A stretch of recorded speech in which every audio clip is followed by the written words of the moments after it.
আগামী নির্বাচন কবে হবে, কি কি শর্তের ভিত্তিতে হবে, বা আদৌ কোনো শর্ত থাকবে কি না, এগুলো এই মুহূর্তে রাজনীতির খুবই গুরুত্বপূর্ণ আলোচনার বিষয়।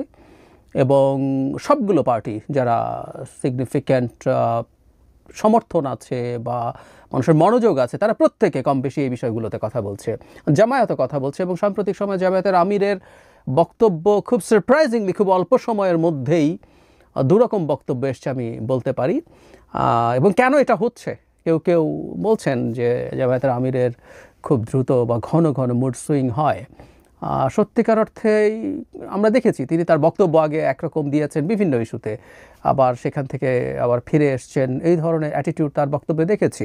কিন্তু এখানেও এটা হয়েছে, এবং কেন হয়েছে, কেন হচ্ছে, আমার কাছে শুরুতে একটু বলে রাখি, আমার কাছে মনে হয় যে জামায়াত হয়তো দলগতভাবে একটা কৌশল নিয়েছে, যে কৌশলটাকে আমরা এভাবে বলতে পারি যে অভিমানী প্রেমিকা কৌশল। মানে ব্যাপারটা কেন এভাবে বলছি সেই জায়গায় আসব। আমি একটু দেখতে চাই জামায়াতের আমির কি বলেছেন নির্বাচন নিয়ে।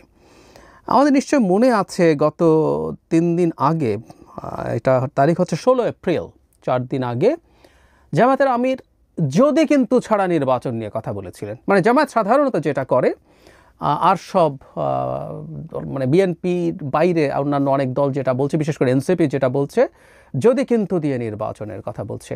জামায়াতের বেশ সিনিয়র কিছু নেতার সাথে আমি টকশো করেছি, আমি তাদের সাথে অন রেকর্ড এবং অফ রেকর্ডও দেখছি তারা শর্ত কিছু দিচ্ছেন, এনসিপি যেমন দেয় নির্বাচন, সংস্কার, বিচার ইত্যাদি ইত্যাদি এগুলোকে নিয়ে। কিন্তু 16 এপ্রিল সবাইকে খুব অবাক করে দিয়ে জামায়াতের আমির একটা সারপ্রাইজিং বক্তব্য দেন, এবং ঘটনাচক্রে সেটার একটা প্রেক্ষাপটও আছে। তিনি ইউরোপ ভ্রমণ করেছিলেন, এবং তিনি তার নায়েবে আমিরকে নিয়ে লন্ডনে যান, এবং সেখানে বেগম খালেদা জিয়ার সাথে বৈঠক করেন। বলছেন যদি এটা শুধুমাত্র কুশলাদি বিনিময়, তার সাথে সেখানে জনাব তারেক রহমান প্রেজেন্ট ছিলেন, সেটাও আমরা জানতে পারি। মানে তার শুধু স্বাস্থ্যের কুশল নিতে হলে বেগম খালেদা জিয়া এই 5 আগস্টের পর দীর্ঘদিন দেশে ছিলেন, তার বাড়িতেই সেগুলো হতে পারত। আসলে আমরা ধরেই নিতে পারি সেটা হচ্ছে যে তারা কোনো না কোনো আলোচনা করেছেন আগামী নির্বাচন বা এইসব ইস্যু নিয়ে। তারপরই যখন এই মন্তব্য করেছেন, সেই প্রেক্ষাপটে মনে হচ্ছিল যে জামায়াত বিএনপির সাথে পুরোপুরি অ্যালাইন্ড হয়ে গেছে নির্বাচন নিয়ে। কারণ এখানে যদি কিন্তু ছাড়া, তিনি একেবারেই যদি কিন্তু ছাড়া আগামী রমজানের আগে নির্বাচনের কথা বলেছেন। এখানে কোনো সংস্কার, কোনো বিচার, এসব আলাপ তিনি আনেননি। ক্লিয়ারলি বলে দিয়েছেন কেন জুনে না, ঝড় বৃষ্টি, তারপরে রমজান আছে, এগুলো সব বলে উনি এটা বলেছিলেন আমেরিকার যে 2 সহকারী পররাষ্ট্রমন্ত্রী এসেছিলেন তাদের সাথে মিটিংয়ে। আমি একটু এক্স্যাক্টলি উনি কি বলেছেন পড়ি।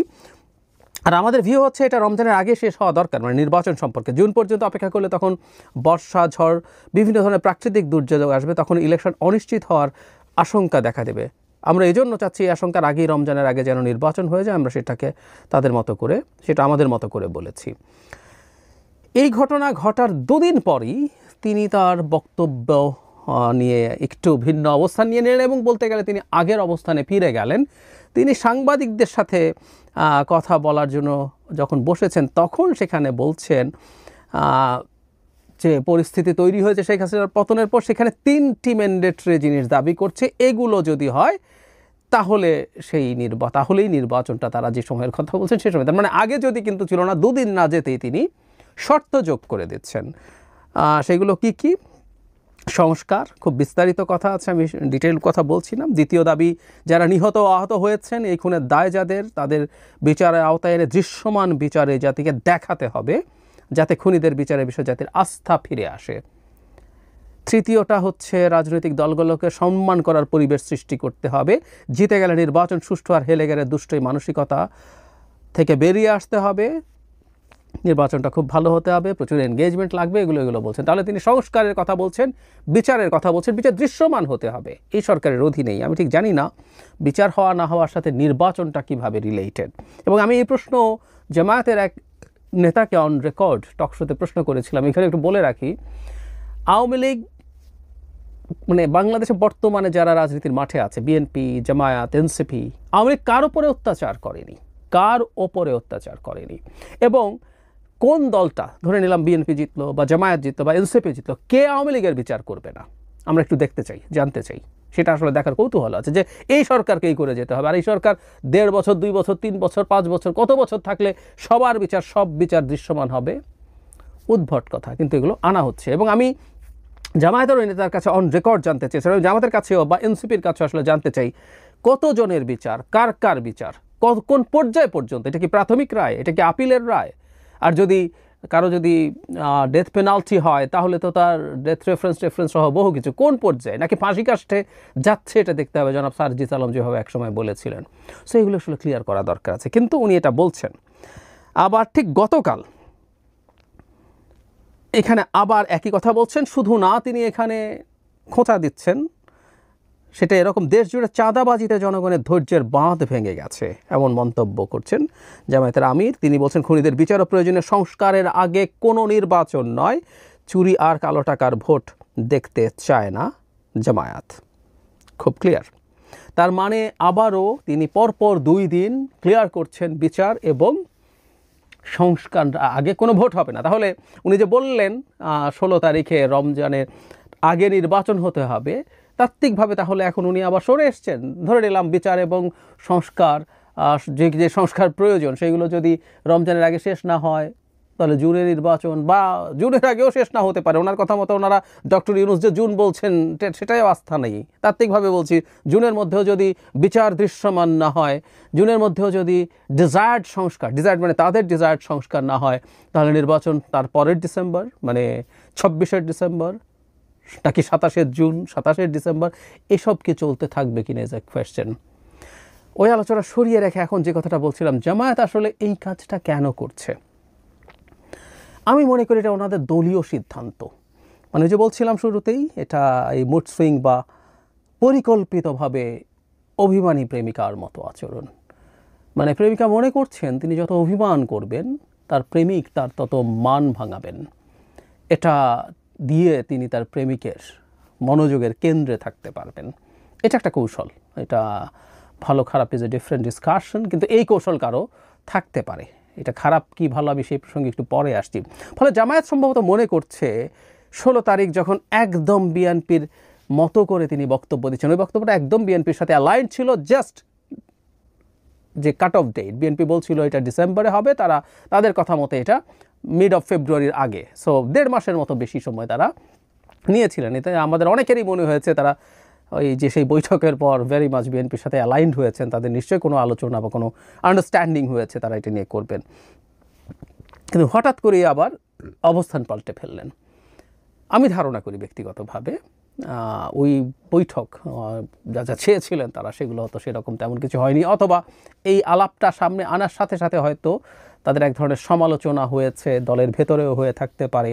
কারণ দীর্ঘদিন থেকে এই শর্তহীন নির্বাচন যখন বিএনপি চাইছে, তখন তীব্র সমালোচনা তার দলের লোকজন করেছে। আমরা দেখেছি, আমরা যারা নির্বাচনের কথা বলি, আমাদের প্রত্যেককে ভারতের দালাল, বিএনপির দালাল, বিএনপির টাকা খেয়েছে, এই যে এই ভিডিওর কমেন্টেও লেখা হবে সেটাও আমি জানি। আমি আগেও বলেছি আপনাদের কমেন্টের স্বাধীনতা আছে, তাই আমি কমেন্টের অপশন বন্ধ করি না। তো এগুলো বলার কারণে এখন তারা হঠাৎ করে দেখছেন তাদের দল, তাদের আমিরও একইভাবে কথা বলছে, ফলে তিনি সরে আসছেন।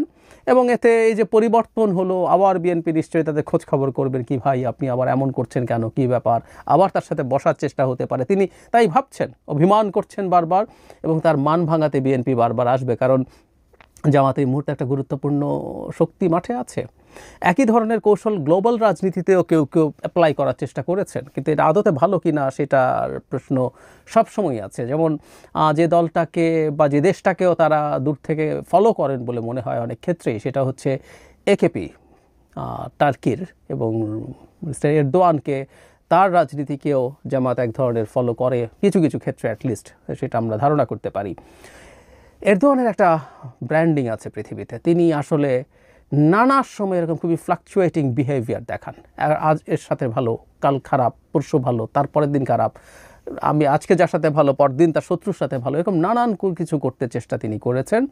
এতে তিনি যেহেতু খুব পাওয়ারফুল একটা দেশের প্রেসিডেন্ট, নেটোর সবচেয়ে বড় সামরিক বাহিনী থাকা দেশগুলোর মধ্যে টপের দিকেই তিনি আছেন, এবং খুবই ফর্মিডেবল একটা মিলিটারি ফোর্স, এবং এটা একটা রিজিওনাল সুপার পাওয়ার তো বটেই। তো তার মান ভাঙানো, তাকে পক্ষে রাখার জন্য অনেকেই নানান রকম চেষ্টা করে গেছেন, কিন্তু একটা মারাত্মক প্রাইস একটা পর্যায়ে তাকে পে করতে হয়েছে বা হয়।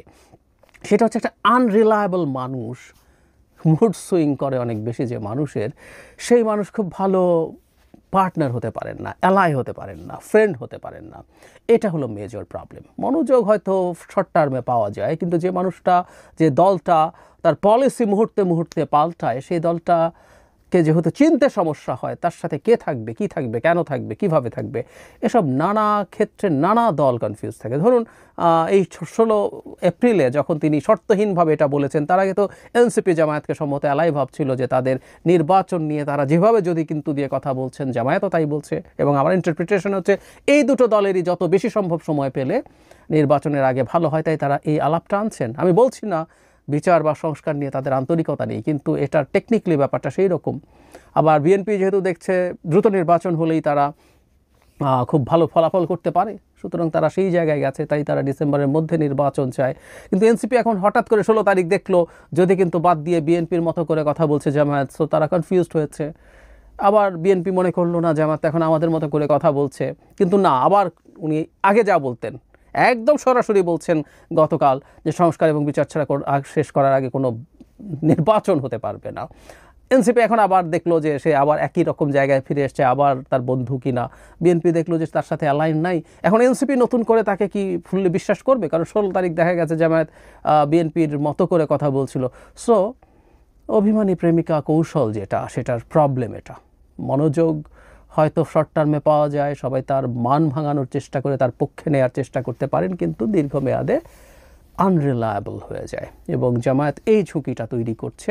জামায়াতের আমির যে ধরনের বক্তব্য দিচ্ছেন, আমি ধারণা করি এটা অবশ্যই জামায়াতের কেন্দ্রীয় সিদ্ধান্ত, উনি জাস্ট ওনার ইচ্ছে হচ্ছে বলে ফেলছেন তা না।